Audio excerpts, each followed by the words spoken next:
Do modal verbs confuse you? Are you not sure of how to use and when to use them? In this lesson, you will be amazed of how often you use modal verbs in sentences. It is important that you are able to use them properly to express various intentions. So let's get started. What are modal verbs? Modal verbs are types of auxiliary verbs used to express ability, possibility, permission, prohibition, and obligation. But we will focus only on these three modal verbs, which are the modal verbs of obligation, permission, and prohibition. So, what are modals of obligation? Well, you got to do what you gotta do. When we talk about obligation in English, we can use must, have to, and should. We use have to and must to express strong obligation. However, there is a slight difference between the way we use them. The modal verb must is used to express a strong obligation or necessity that comes from the speaker.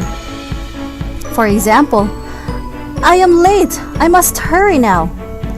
Take note that the urgency to do something comes from the speaker himself. Here's another example. You must submit your homework today.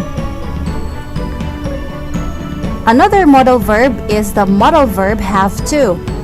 Have to shows that the obligation comes from outside the speaker. It can be an existing rule or law. For example, you always have to wear your ID in school. Ali has to work tomorrow, so he can't come. We have to check everyone's ID. So in these examples, it seems like you have to do something in order not to violate a rule or law. So don't get angry when the security guard asks for your ID, since it is not his obligation, or the obligation does not come from him, but it is already an existing rule. Alright? Next, take note that we don't use must to express obligation in the past. Instead, we use had to. For example, I had to pay 1,000 pesos to renew my passport last week. So you cannot say must in here since the action is already done. Here's another modal verb of obligation, the modal verb should. Should is a bit weaker obligation, but still an obligation.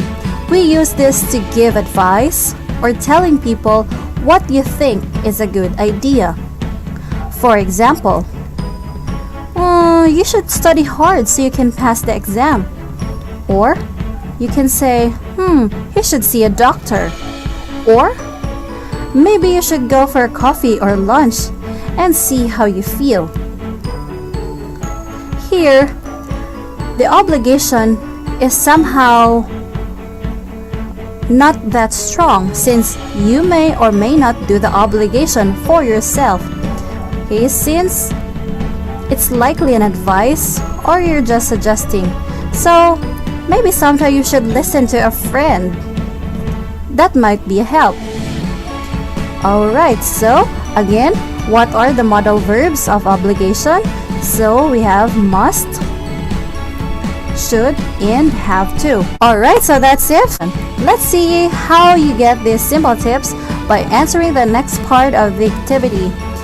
Thank you very much and see you soon.